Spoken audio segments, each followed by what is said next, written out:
Este es un audiotexto de un resumen del libro La invención del aula, de Inés Dussel y de Marcelo Caruso. Tiene como subtítulo Una genealogía de la forma de enseñar, que hace Marisa Sepúlveda de la Universidad Nacional de Lomas de Zamora. Un muy buen resumen. Leo los índices de los capítulos. 2. El aula nace, el rol de la religión como partera. Prehistoria, una mirada al final de la Edad Media. La sala de partos del aula, la división en confesiones. El aula viene con un pan bajo el brazo, definición del poder pastoral. Omnes, o el costado grupal del aula, el método global de Jan Amos Comenius. Singulotim, o el costado individualizante del aula, el método de los jesuitas. El triunfo del aspecto grupal en el aula, el método global a la conquista de la escuela elemental. Exordio, la pedagogía y sus metáforas. Y hasta ahí el capítulo 2, de El aula nace, el rol de la religión como partera. Comenzamos entonces con el capítulo 2, El aula nace, el rol de la religión como partera. Este capítulo muestra cómo el aula de la escuela elemental fue inventada al calor de procesos sociales, políticos y culturales amplios. Prehistoria, una mirada al final de la Edad Media. Entre las instituciones existentes en la Edad Media, las universidades desempeñaban un rol central. Estas instituciones educativas atendían a un público minoritario, aunque diverso. Las universidades eran inicialmente ambulantes y funcionaban de prestado en instituciones eclesiásticas o en casas particulares. Desde el siglo XV se impulsó la moralización de la vida estudiantil, en especies de internados. Se trataba de sacar a los estudiantes de su espacio de libertad, la calle, obligarlos a una especie de conducción de sus vidas que los protegiera de las tentaciones del mundo exterior. El gobierno de los niños se ajustó cada vez más a un modelo de encierro en instituciones que pretendían la formación completa en todos los aspectos del niño o del adolescente. Por supuesto, este modelo no se generalizó totalmente, ya que estas instituciones eran caras, pero se empezó a pensar al internado como el ámbito ideal del aprendizaje. La sala de partos del aula, la división en confesiones. Analizar el surgimiento del aula y la pedagogía como fenómenos específicos implica mirar una nueva cosmovisión, la modernidad. Los autores señalan que los siglos XV y XVI marcan la consolidación de una nueva era social caracterizada por una creciente urbanización, una reestructuración territorial de los estados, una concentración del poder en aparatos centralizados como las monarquías y la aparición de nuevas formas de saber llamadas científicas. Estos fenómenos coinciden a la par con el descubrimiento de América en 1492 y de la división del cristianismo europeo occidental en varias confesiones, y son catalizados por estos. Hay que señalar que el ámbito de la Iglesia es el que preservaba el saber letrado. Es natural que los debates teóricos y la conformación de instituciones y de regulaciones sobre la transmisión de la cultura tuvieran lugar en espacios religiosos.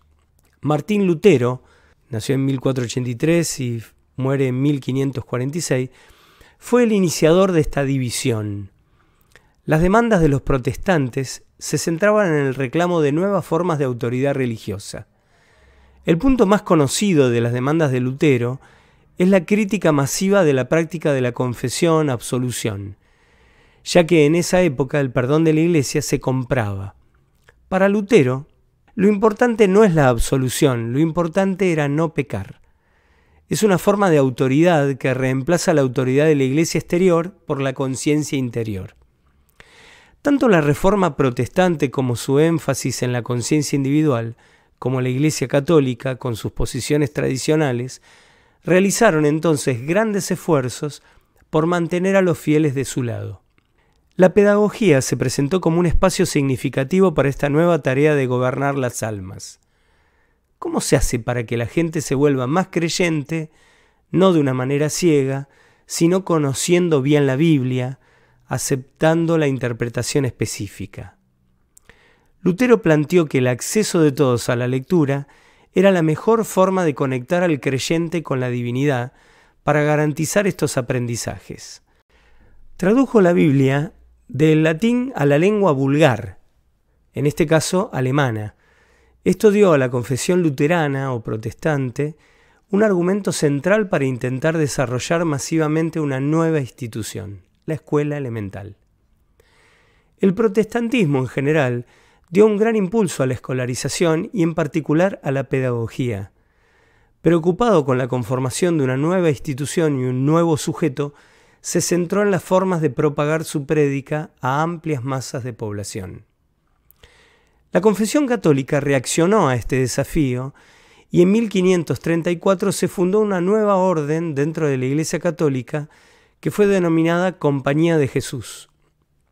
Los jesuitas formaron una multitud jerarquizada y con algunas evocaciones militares que combatió la influencia creciente de los protestantes.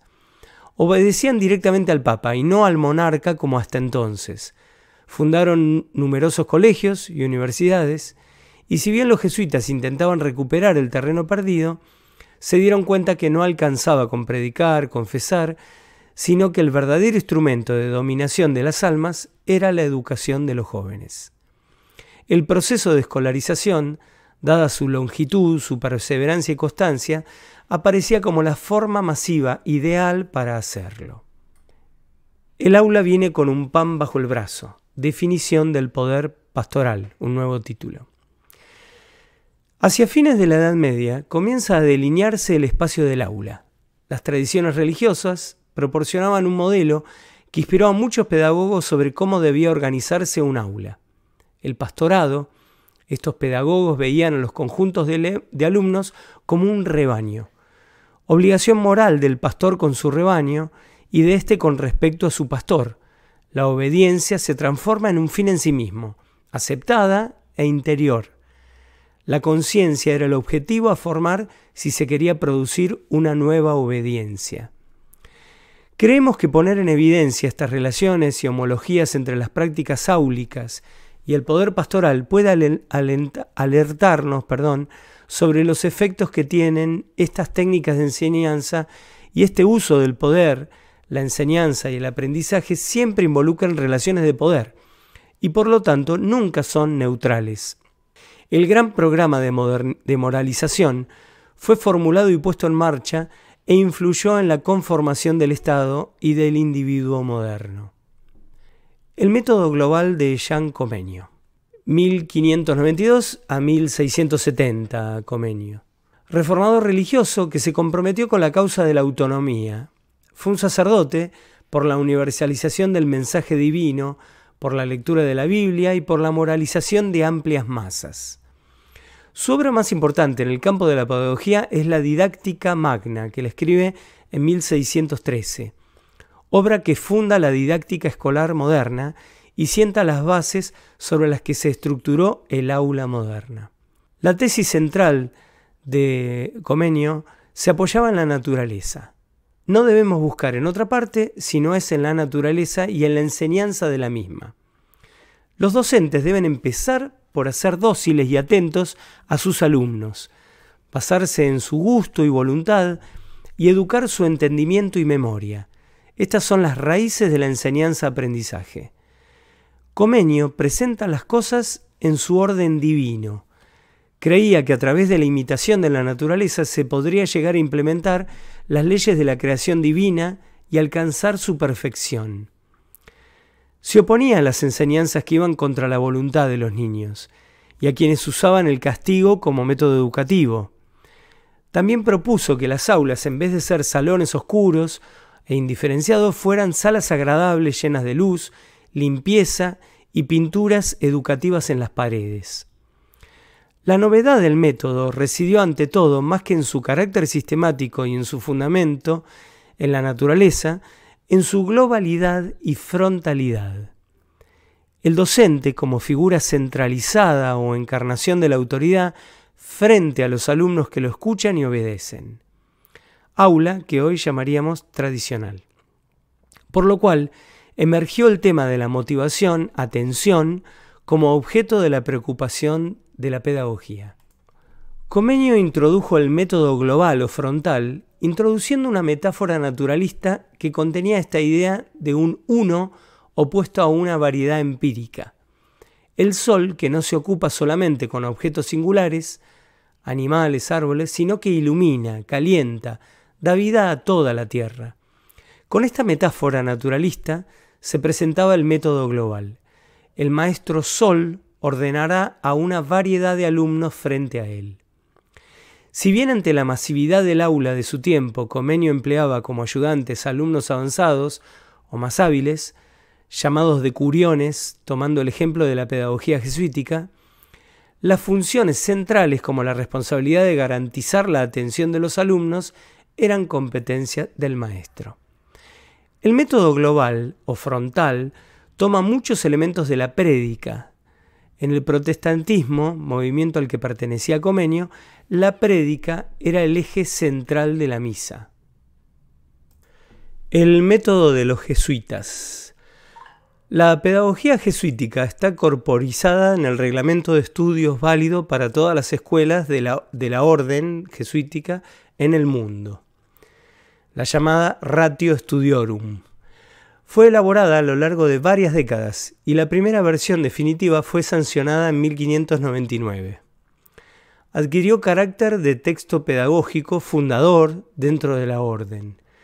Los jesuitas hicieron gran hincapié en las relaciones entre la enseñanza, el gobierno y la prédica. Ellos abrían a sus hermanos la posibilidad de una carrera escolar. Esta era para aquellos que podían predicar y gobernar. Ellos fueron probablemente la primera orden que se dedicó a formar un cuerpo letrado que ocupó posiciones no solo enseñando a otras generaciones, como parte de la orden, sino dentro de la creciente burocracia del Estado. Dentro de la estrategia del poder pastoral, la pedagogía jesuítica puso de relieve la cuestión de la atención individual. Se esforzaron por idear un método que conservara tanto la individualización como la educación masiva. Para ello crearon la figura del decurión. Alumnos más avanzados fueron una creación de la pedagogía jesuítica que determinaba gran parte de la vida cotidiana del aula. Era capaz de controlar a otros individualmente en su proceso de aprendizaje. Se los llamaba ayudantes del docente y a su vez la presencia de éste aseguraba que la autoridad fuera una individualización cercana. A estos también se los ponía a prueba de manera individual. El aula jesuita era un aula de individuos. La unidad a la que se dirige el docente es a un alumno. Se trabaja contenidos memorísticos. La salvación del alumno implica aprender un texto completo, que debe ser memorizado. La particularidad del método es que el alumno responde y obedece al mismo tiempo. En el caso de los jesuitas, se observa que la individualización de la educación es una individualización del momento de la obediencia. Garantiza que cada persona obedeciera y trabajara sobre su conciencia, cumpliendo con las consignas dadas. Sin duda, el método jesuita estaba pensado para alumnos que ya ingresaban con diferentes preparaciones y en consecuencia el docente podía elegir a sus colaboradores, a los decuriones, entre los más avanzados. En la naciente escuela elemental de masas, las demandas serán otras. El método global a la conquista de la escuela elemental. A fines del siglo XVII apareció dentro del mundo católico otra iniciativa, esta sí orientada a la educación elemental y de gran éxito, la fundación de escuelas para pobres por parte del cura Juan Bautista Lasalle. Lasalle nació en 1651 y muere en 1719. Organizó una comunidad llamada Hermanos de las Escuelas Cristianas. Se encargó de abrir escuelas y casas para niños pobres. Lasalle creó un sistema para alentar a la familia a mandar a sus hijos a la escuela. Solo a los niños que asistían se les daba una parte de la limosna de la fundación. Pero grandes capas de población del sector rural se opusieron a la escolarización de sus hijos, ya que estos constituían aportes importantes al trabajo familiar y el arancel escolar no favorecía la tendencia a la escolarización. La innovación que La Salle produjo con respecto a las escuelas de caridad fue la de maximizar la relación entre un maestro y su grupo de alumnos. Adoptó el método global, pero mantuvo la misión moralizadora y de conversión de las escuelas jesuitas. O sea, combina ambos. Desarrolló una pedagogía del detalle, donde cada pequeña acción, cada asunto al parecer insignificante, fue reglamentado, atendido e influido por el docente. La comunicación entre ambos se volvió mucho más ritualizada y no verbal. Por ejemplo, los rezos se iniciaban cuando el docente golpeaba las palmas. En esta constelación el silencio pasó a ser un factor determinante en el aula, porque permitía la detección de conductas transgresoras por parte de los alumnos. Y por otro, porque daba el monopolio del control sobre quién habla al maestro y sobre qué asunto.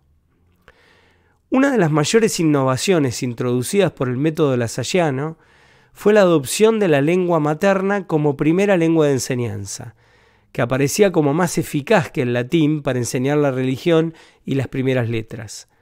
A partir de este momento, la mayor parte de las experiencias escolares elementales se realizaron en las lenguas maternas, y el latín pasó a ser un contenido de la educación superior.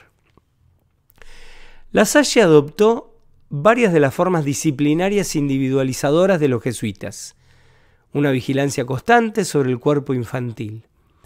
Su mérito fue percibir que el pastorado necesitaba el momento colectivo tanto como el individual. A diferencia de Comenio, que descuidaba el aspecto de control individual por parte del maestro y lo delegaban los decuriones, La Salle adoptó tácticas del gobierno del aula jesuita. La más visible es la ubicación espacial de los alumnos o locación, principio que determinaba en qué lugar debían sentarse los niños de acuerdo a su mérito, notas y progresos, originando la competencia, categorías que determinaban a los alumnos, un lugar para cada uno, una persona por lugar, permanencia de la distribución. Esto proporcionó un mejor control de la situación de clase. La ventaja de la propuesta de La Salle era que, produciendo un pastorado equilibrado entre el método global y la individualización, atendía a las diversas demandas que planteaba una sociedad con escasa movilidad social, con estratos definidos y no cambiantes, donde importaba la obediencia como grupo o estrato, el refuerzo de la moralización y la disciplina masiva, castigo del alma, hacer sentir al niño la falta que cometió con humillación, con frialdad, con indiferencia, buena o mala conciencia. Esta disciplina se aplicaba a alumnos y docentes. Se instituye así una cadena de vigilancia en la que sus eslabones permanecen unidos en virtud del control que ejercen unos sobre otros. Se instala así en las instituciones educacionales relaciones de poder sustentadas en la capacidad de mirar y juzgar. El aula se encuentra penetrada por disciplinas. Michel Foucault, con este nombre, conceptualiza técnicas que se aplican al cuerpo para domesticarlo y a través de él lograr efectos en las almas. El pastorado como principio de conducción se integra cada vez más a la vida de las masas a través de una nueva forma institucional, la escuela elemental. La Salle produjo una síntesis en la cual la obediencia grupal y la individual se combinaban, no haciendo una mezcla de métodos, sino dándole la primacía al método global y por lo tanto al grupo como interlocutor. La Salle optó por una forma de conducción que aceptaba que la obediencia grupal era lo decisivo. En ella una desobediencia individual no producía una catástrofe, podía ser corregida, pero una desobediencia grupal se consideraba grave. La pedagogía y sus metáforas. Lo hemos visto en Comenio. El docente tiene que actuar como la naturaleza. Su acción de enseñar a todos los alumnos al mismo tiempo se parece a la actividad del sol, que calienta a todos los objetos a la vez. El docente, como el arquitecto, que comienza por los cimientos, se ve a los alumnos como un rebaño o como un ejército. Entonces, estas comparaciones no son inocentes ni neutrales, evocan otros significados.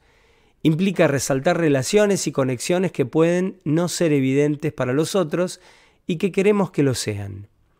Estas denominaciones han sido llamadas metáforas, que es la sustitución de un término por otro, y cada una de ellas construye diversos puntos de vista, arma recorridos distintos. Las metáforas nos hablan de la imaginación de las culturas. No solo no son inocentes, nos dan pista para comprender a dónde quieren ir, sino que pueden analizarse como estrategias. Cuando analizamos la metáfora de Comenio, sabemos que probablemente de manera inconsciente y permeada por su cultura, nos dice más sobre su estrategia en relación con el aula que con respecto al aula misma como objeto real.